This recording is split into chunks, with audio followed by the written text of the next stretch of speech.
Kamala Harris will probably win in a cakewalk for governor. No! Okay. No! What are you doing? What are you doing? No, I'm telling you the reality, whether you like it or not. What are you doing? Democratic voters in California love to obey. And so oh my God, oh my God, oh my God. I'm gonna move, Cenk. I'm gonna quit my job. I'm gonna quit my job and I'm gonna move. I'm not saying I'm in favor of it. I'm telling you what's like if the Democratic Party said, we anoint Kamala Harris, a giant percentage of Democrats in California would go, yes, we obey. We will take the loyalty oath. It doesn't matter how bad she is. This state cannot survive another incompetent Democrat leading it. Leading it. Democrat like Kamala. No, we just can't. Okay, like anyway, so like people are egging her on. Okay, apparently she's like in a wait and see mode. How about you wait and see like your way out of public life and go do what you're supposed to do. Go work in the private sector, go do the lobbying thing, whatever it is, but do not run as governor of California. Yeah. I'm done with the identitarian garbage. I'm done with. And then after he got elected as president, I am 1,000,000% guilty of honestly allowing him to kind of break my brain for a little bit. There's homeless people everywhere, right? So I've never had problems. I didn't think anything of it. But as I was bending down to pick up my dog's mess, one of the guys like grabs me by my hips and he had an erection. Oh God. And just starts like humping me. And I didn't know what to do. I opened up about this on the show, not really thinking much of it. And before I know it, I'm starting to get these messages and it's like really, really harsh stuff. And it's about how you are painting a picture of the homeless community. You know, how could you be like this? You know, these are your unhoused neighbors and they need help. A few people accused me of being racist when I had never disclosed the race of the individuals who did this to me. And in fact, they were white. They eat their own, mama. Some of the people. They eat their own on the extreme left. I don't think a single negative thing has been said by Trump or the Republican Party right now. Do you think a single negative thing will be said about Trump or the Republicans? Well, people called me a birthing person instead of a woman, and then people made fun of me about a homeless guy. So once that happened, I realized that I needed a 180 on my lifetime of political beliefs and come and support your guys' side. The phrase "I can't do it anymore" for me applies to a handful of policy issues that the Democratic Party has been championing that I don't agree with. So there's no personal, there was no personal event or anything that happened in your life to where you went. I mean, I was sexually assaulted by a homeless guy. Right? Okay. Yeah, I was actually. That was one. Do the birthing person one next. Do the birthing person one next. Assaulted by a homeless guy in Los Angeles in my neighborhood as I was walking my dog. Oh my gosh. And it was awful. I mean, I've talked about it multiple times. And look, I don't want to put myself in this position of being like this victim who's looking for empathy, but we have Glenn Beck over here, who is an unashamed deep throater of every single conservative. He's like, oh yeah, keep going. Yeah. Oh, why did that? It wasn't just that had happened to me. It was the reaction I received from a faction of the left, okay, the social justice left, if you want to call it that, who think that, you know, in some cases the criminals are actually the victims and the victims are the criminals. Like, it's insane. And I don't know how big this faction is, but they're loud enough to push me away completely. And so I don't know how big this faction is.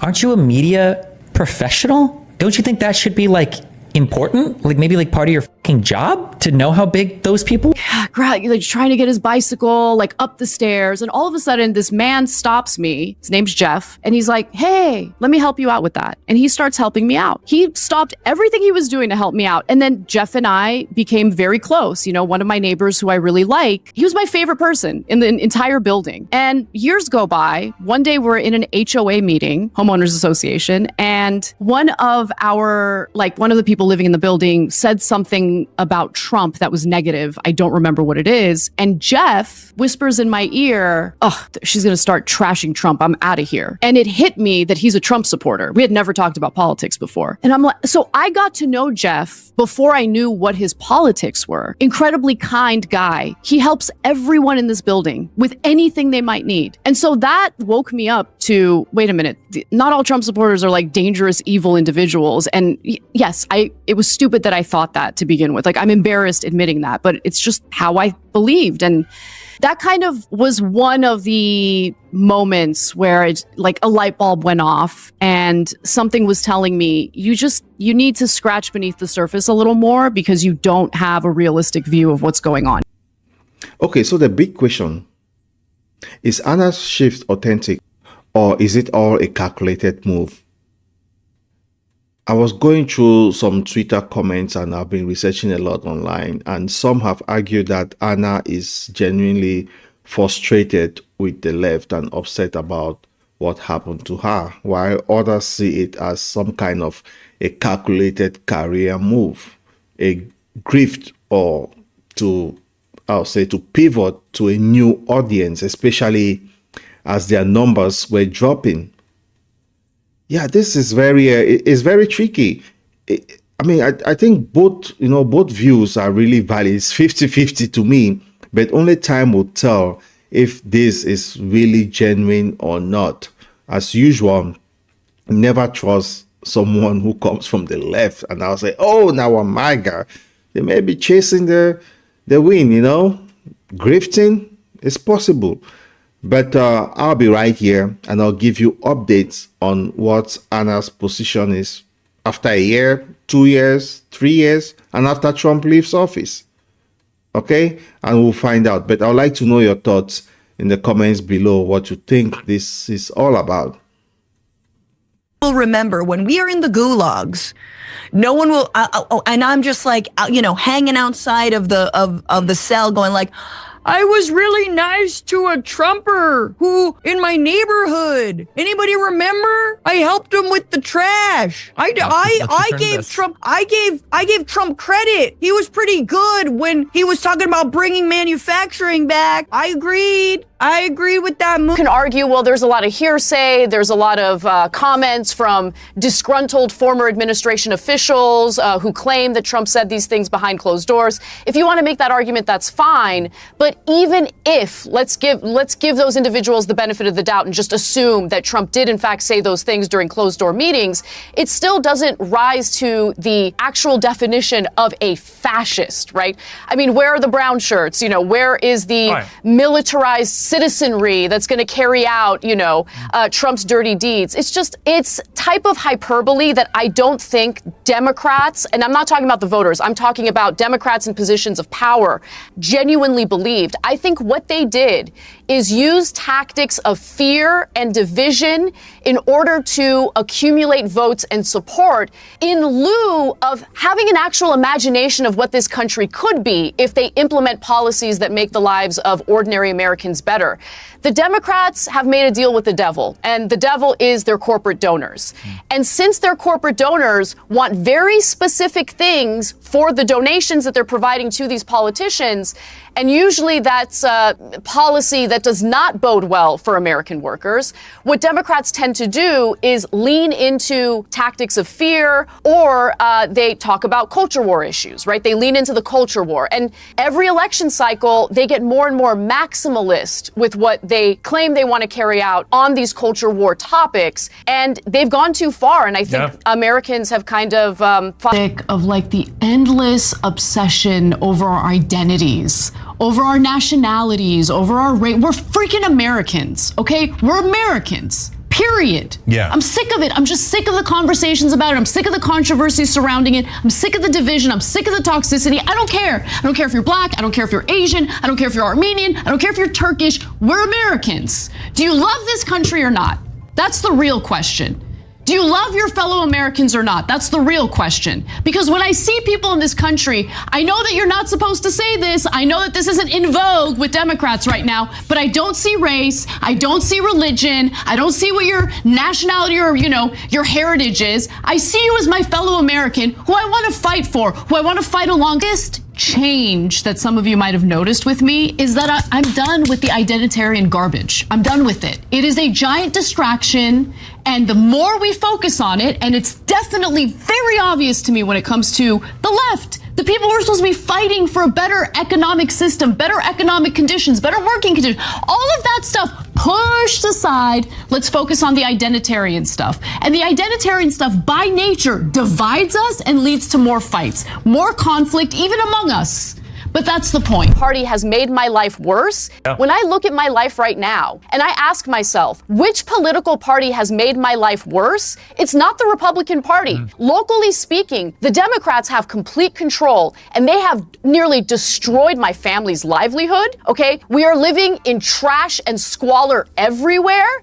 And unless the Democratic Party actually acknowledge these issues and solve these issues, rather than stealing our taxpayer money and funneling it to their nonprofit friends, they keep doing this, they're going to keep losing. And I'm going to keep speaking out against them. I don't care how much they hate Trump. I don't care how naughty the Republicans are being. Right now, the people having a negative impact on my life is the Democratic Party, and they need to change. He's Cat, who just wrote in on Twitter and accused me of giving Ben Shapiro a pass. How the F was that a pass? How was that a pass? How was delusional? No, most deranged crap on Twitter. Seriously, I don't understand. What do you want me to do? What do you want me to do? What the hell do I need to do? Tell me right now. Yeah, no, look. No, people are deranged. You are deranged. You're deranged. How the hell did I give Ben Shapiro a pass? I was the one who chose to do that story. We did that story, and I don't know how much more aggressive we could be in condemning him in that story. Deranged, deranged. I don't know what else you want from me. Jesus Christ. Jesus Christ. I can't take it anymore. Go ahead, Cenk. Sorry. Just as we did a story about, ostensibly, I don't know, maybe they are, maybe they're not, I don't know what they are, writes in and saying, you just saw our Can tell from my personal observation, this outrage looks genuine to me, but you know, Anna's shift wasn't, it has not been smooth sailing. And first she had to, I would not say she had to, I'll just say she softened her tone or her message towards Trump and his supporters. Then she started attacking the Democratic Party. Then she faced this intense criticism from both sides, which is, I'll say, fair. And the left accused her of betraying her principles, and the right labeled her an opportunist. Trump is coming to office. Everything will be about Trump. Everything, it seems right now, if you're on Trump's good side, things just work for you. So she might be an opportunist. But those are the 2 points of view. Then you saw Destiny, people like Destiny who mocked her for being upset about the homeless incident. And Laura Loomer called her a political opportunist and a lying, you know, censored. I'll not say it. Yeah, I might get flagged here. But no, she's been accused of many things, like giving Ben Shapiro a pass, which caused her to really go berserk on this. You saw the outrage that she was just going through right now. And you remember she was also called a birthing person and made fun of over the homeless guy incident many times. And the left has been mocking her, especially when her neighbor, whom she discovered was a Trump supporter, helped her with the bike. It's really unbelievable how things have turned out in America. The Young Turks, remember, used to be a socialist network before the Bernie campaign crashed and burned, and then they became very boring Democrats. And I don't think that most of the Democrats, they really support them right now. They have been a little bit flip-flopping. Besides, the mainstream Democrats don't even like Bernie. Since after Trump has been elected for the second time, I do personally think that these guys have become full MAGA from their comments. Cenk himself opting to help Elon Musk with Doge, trying to be part of it. It tells a lot. They're definitely shifting gears. But it's also important to note that Anna has said that her life was better under Trump than under the Democrats. And she claims that Democrats have destroyed her family's livelihood. Most people in America think so. It's not just Anna. So here in TYT, Anna and Cenk, their careers have been progressive and they had to be strategic about abandoning their audience. But Anna's pivot now could really be some kind of a response to the failing numbers of, the general left-wing media, MSNBC. They view a whole lot of them, including them. And many people have accused her of trying to cancel every Trump supporter while lying about Trump in the past. And they also mentioned that she is now telling stories about this guy, Jeff, who helped her to just try to make people believe that she now sees the light through this guy. Personally, I think it might be a bit of both. Genuine frustration combined with some kind of a strategic career move. So what do you think? Is Anna's transformation genuine, or is it just another example of political opportunism? Let me know in the comments below. It's clear that her journey reflects the broader shift and divisions happening right now in today's political landscape in America, especially. It will be a wild ride, so I'll just urge you to stay focused, and that we're here. I'm here. Black Coffee Podcast is here to make sense of it all. So don't forget to hit that like button, subscribe, and make sure you turn on the notification bell. Thanks for watching. Cheers.